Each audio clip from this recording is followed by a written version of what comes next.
भक्ति के द्वारा हम भगवान के चरणारविंद को प्राप्त कर लें, हमारा मानव जीवन धन्य हो जाए, इस संसार से जाएं तो भगवान के चरणों में हमें आश्रय मिल जाए, पुनः संसार की विभिन्न जोनियों में हमें न भटकना पड़े। यही मानव जीवन का परम लक्ष्य है। और श्री रामायण की कथा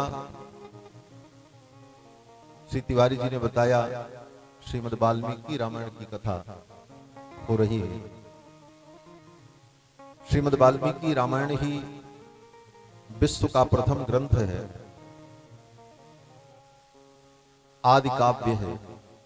चारों वेदों के बाद अगर कोई धरती पर काव्य प्रकट हुआ तो प्रथम काव्य रामायण काव्य है। वाल्मीकि रामायण इसलिए कहा जाता है कि रामायण कहने से तो फिर अनेक रामायण है, किस रामायण की बात हम कह रहे हैं ये कैसे स्पष्ट हो, इसलिए उसमें वाल्मीकि का विशेषण दिया जाता है, वाल्मीकि रामायण। लेकिन रामायण का मतलब ही है वाल्मीकि जी की रचना, आदि कवि की रचना। व्यास आदि कविवर्ज बखानी, काग भुसुंड गरुण के ही की, आरती श्री रामायण जी की। तो व्यास जी महर्षि वाल्मीकि ने जो रामायण की रचना की, उस रामायण के श्रवण से जीव के सारे पाप नष्ट हो जाते हैं। पुण्यम पवित्रम पापघ्नम, ये पुण्य को देने वाली, पाप को नाश करने वाली और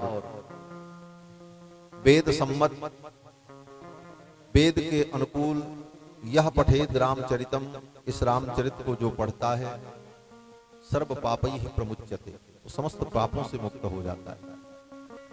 लेकिन रामायण सुनने का मतलब है हमारे जीवन में परिवर्तन आवे। विडंबना तो यह है कि हम सुनते बहुत हैं, परिवर्तन नहीं आता, और उसके कई कारण हैं। उसके कई कारण ये होते हैं कि उस दृष्टि से जब आप श्रवण करेंगे और उस दृष्टि से सुनाया जाएगा और उसी दृष्टि से उसका अनुष्ठान होगा, तब वह हमारे जीवन में प्रभावी होता है। भगवान की कथा सुनकर के हमारे जीवन में परिवर्तन आवे।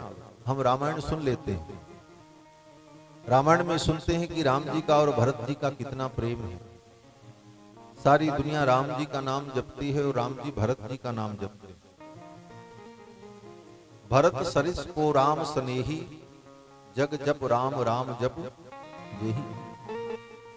सारी दुनिया राम जी की कथा सुनती है और राम जी भरत जी की कथा सुनते हैं। दूसरे शब्दों में कहा जाए तो भरत जी राम जी का नाम जपते हैं और राम जी भरत जी का नाम जपते हैं। भरत जी प्रभु श्री राम की कथा सुनते हैं, उनकी कथा सुनकर के रोते बिलखते हैं, और राम जी भरत जी की कथा सुनकर के रोते बिलखते हैं। भक्त और भगवान की दृष्टि का जो भाव है, वह दृष्टि मैं यहां नहीं दे रहा हूं। भगवान परब्रह्म परमात्मा है, भरत जी भक्त हैं, भक्त को ऐसे ही भगवान का स्मरण करना चाहिए और भगवान को भी भक्त के प्रति प्रेम रखना, ये भगवान की ही मर्यादा है। परंतु यहाँ बात भ्रातृत्व प्रेम की है। एक भाई का एक भाई से कितना प्रेम है, और उस प्रेम का उदाहरण आज तक हम गा रहे हैं और सुन रहे हैं कि अयोध्या के समृद्धशाली राज्य को राम जी ने ठुकरा दिया। क्यों? बोले मेरे भाई को राजा बनना है तो ठीक है, मैं वन में जाने को तैयार हूं।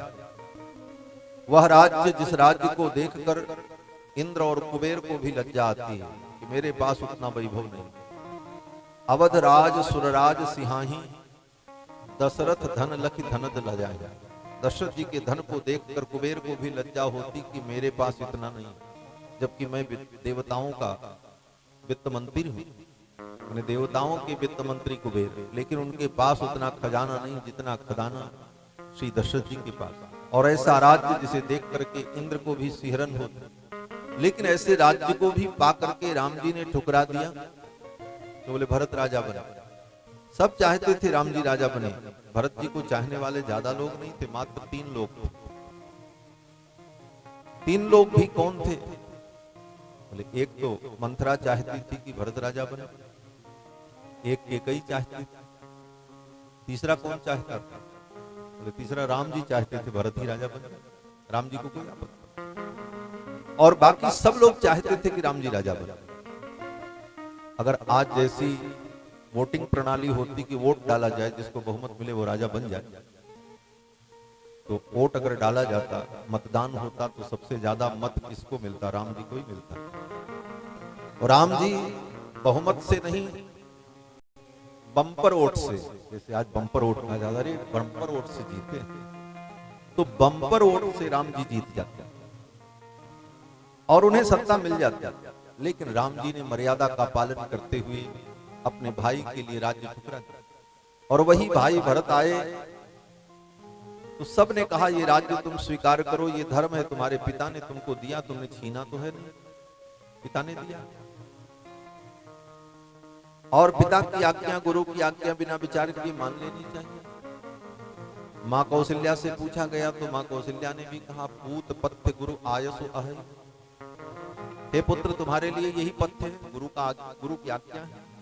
वशिष्ठ कह रहे हैं महाराज ने तुमको राज्य दिया है वचन पूर्ति के लिए, इसलिए तुम्हें राज्य करने में कोई आपत्ति, वैधानिक आपत्ति नहीं है, और तुम्हें कोई गलत कहेगा भी नहीं। लेकिन अपने भ्रातृत्व प्रेम में भरत जी ने उस राज्य को ठुकरा दिया।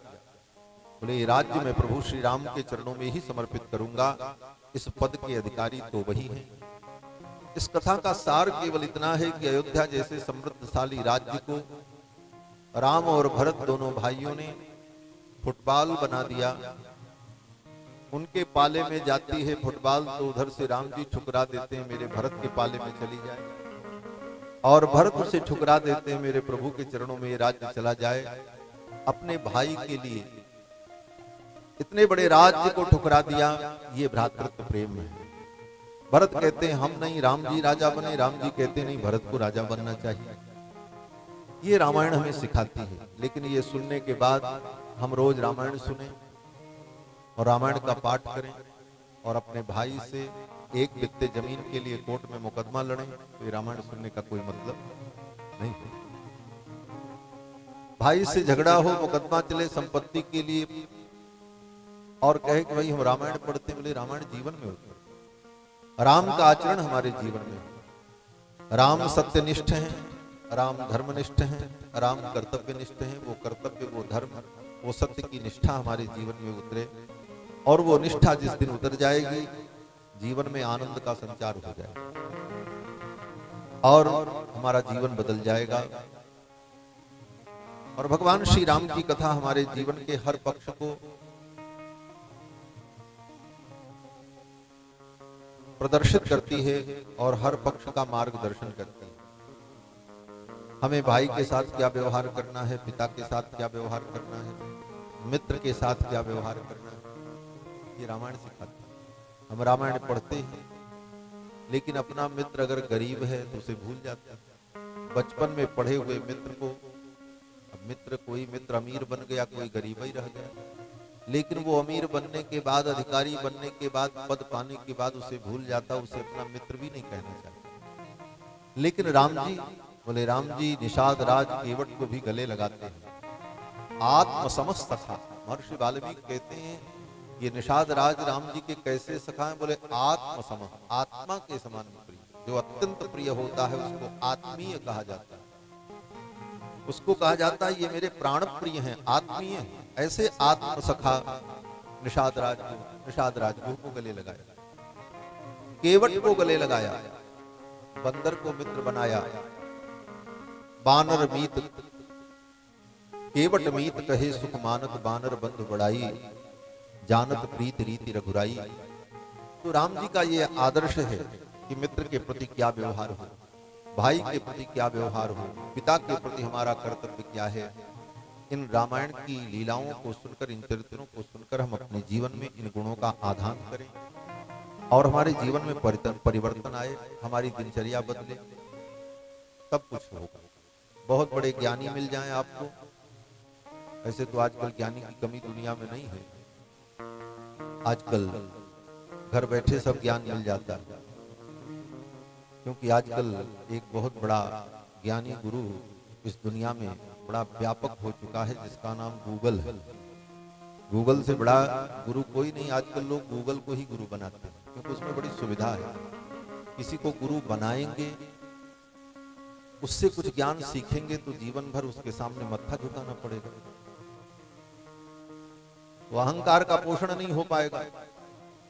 इसलिए सबसे बढ़िया सुविधा क्या है? बोले मोबाइल और गूगल के माध्यम से सब ज्ञान मिल ही जाएगा। जरूरत क्या है किसी आचार्य के चरणों में बैठने की और वो विनम्रता प्राप्त करने की आवश्यकता ही नहीं पड़ती। तो इस प्रकार ज्ञान तो मिल जा रहा है, लेकिन वो ज्ञान हमारे जीवन में उतर नहीं पा रहा। हमारे जीवन में ज्ञान उतर जाए, हमारे जीवन में परिवर्तन आवे, हमारी जीवनचर्या बदले। हम सुनते सब हैं, करते कुछ नहीं। बहुत बढ़िया गुरु मिल जाए, बहुत बढ़िया ज्ञान भी मिल जाए, लेकिन उसका आचरण जीवन में नहीं हुआ तो लाभ नहीं होता। जैसे आपको कोई परेशानी हो, आप डॉक्टर के पास जाओ, बहुत अच्छा डॉक्टर आपकी जांच करे, जांच बहुत अच्छी हो, डॉक्टर भी बहुत अच्छा हो, और उसने जो दवा लिखी वो दवा भी बहुत अच्छी हो, और आप उसे खरीद भी लो पैसे देकर, और ला करके उसे आप अपने घर के अलमारी में रख दो और दवा न खाओ, तो अब किसकी गलती है? न डॉक्टर की गलती है, न दवा की गलती है। दवा भी बहुत अच्छी है, डॉक्टर भी बहुत अच्छे थे, चेकअप भी बहुत अच्छा हुआ, आपका रोग भी सही पकड़ा गया और सब कुछ ठीक था, लेकिन आप स्वस्थ नहीं हो पाए क्योंकि आपने दवा खाई ही नहीं। उसी प्रकार से ये कथा केवल सुनने और सुनाने के लिए नहीं है कि आपने बैठ करके सुन लिया, व्यास जी ने सुना दिया, अब न सुनने वाले को कोई मतलब है, न सुनाने वाले को कोई मतलब। ऐसी स्थिति जब होगी तो ये कथा हमारे जीवन को नहीं बदलती। भगवान की कथा सुनकर के जीवन बदले। 9 दिन रामायण सुन रहे हो तो यहाँ से सुन करके जाओ तो इतना जीवन तो बदलो कि कम से कम सवेरे उठने की आदत तो पड़ जाए। क्यों? बोले रामायण में लिखा है, राम जी सवेरे उठते, प्रात काल उठ के रघुनाथा, मातु पिता गुरु नाम ही माथा। एक जीवन की चर्या तो बदलो, कम से कम प्रातः काल सूर्योदय के पहले नींद खुल जाए, उठ करके अपनी नित्य क्रिया को संपन्न करके आचरण संपन्न बनकर शुद्ध पवित्र बनकर भगवान का स्मरण करें, अपने नित्य धर्म का पालन करें। हमारा आहार शुद्ध हो, कथा में खूब महिमा सुने। अशुद्ध चीज खाने से बुद्धि भ्रष्ट होती है, होटल में खाने से बुद्धि भ्रष्ट होती है। इन सब चीजों को सुन करके हम आहार पर विचार करें, आचार पर विचार करें, हमें क्या आहार करना है, हमारी दिनचर्या कैसी हो। रामायण सुनो, लेकिन सुनने के साथ साथ अपने घर में रोज रामायण का पाठ भी करो। घर घर में रामायण है, लेकिन रामायण का पाठ कितने लोग करते हैं?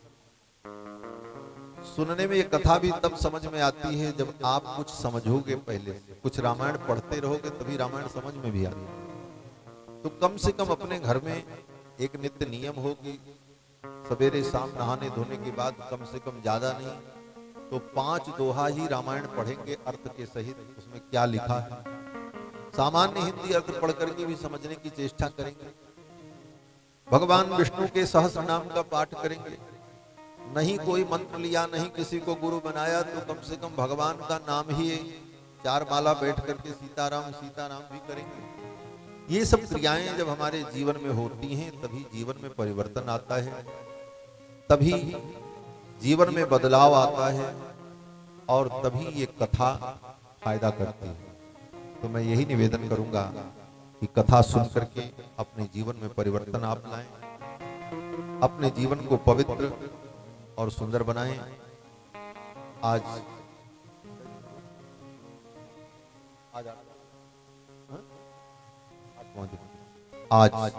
कथा का 8वां दिन है, कल कथा का विश्राम दिवस है,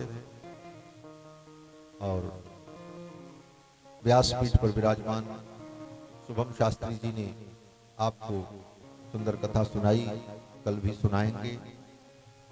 और व्यासपीठ को प्रणाम करना, व्यासपीठ का पूजन करना ये मर्यादा है।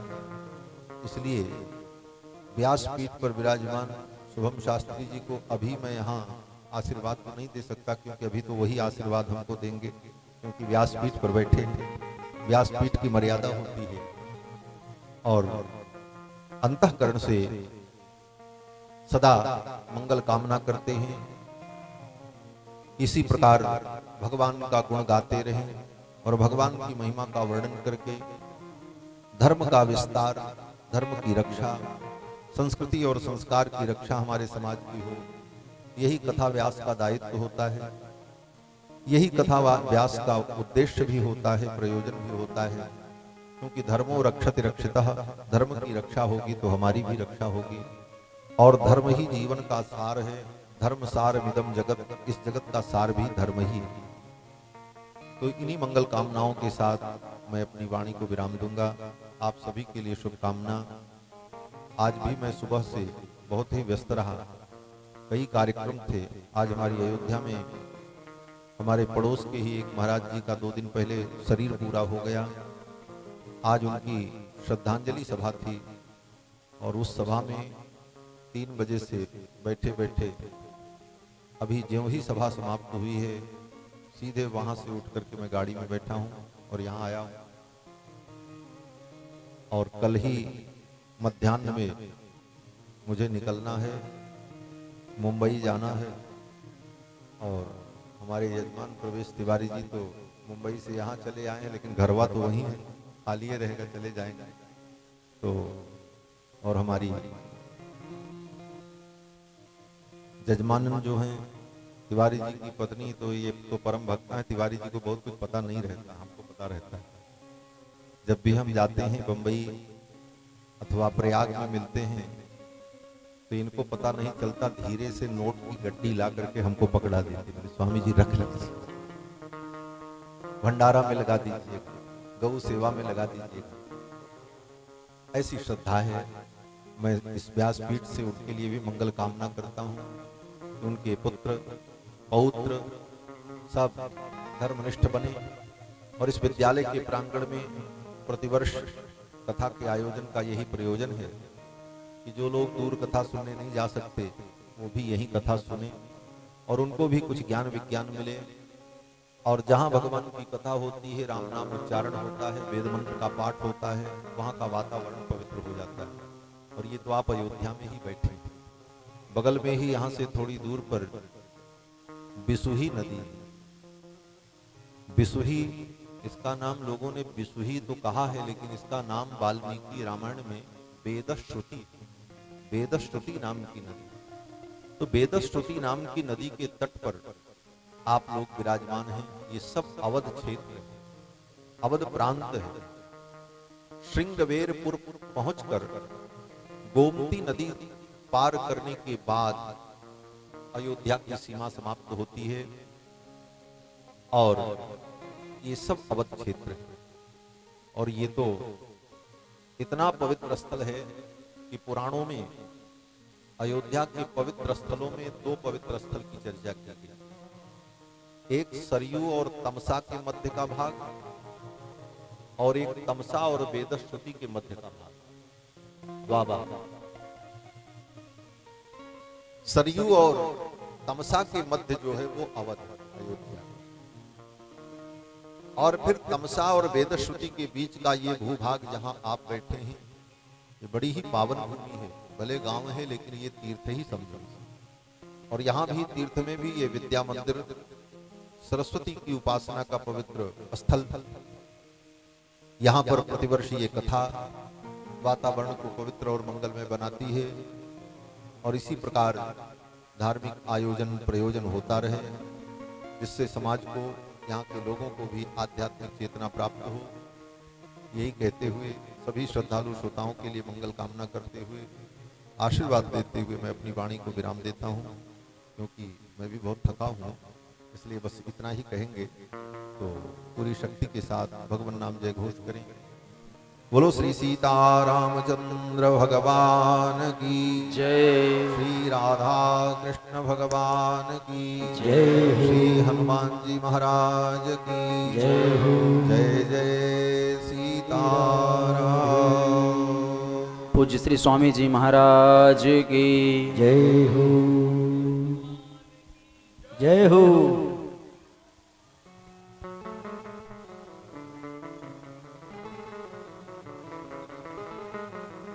हम सभी लोग अपने स्थान पे खड़े हो जाएं और भगवान की मंगलमय आरती।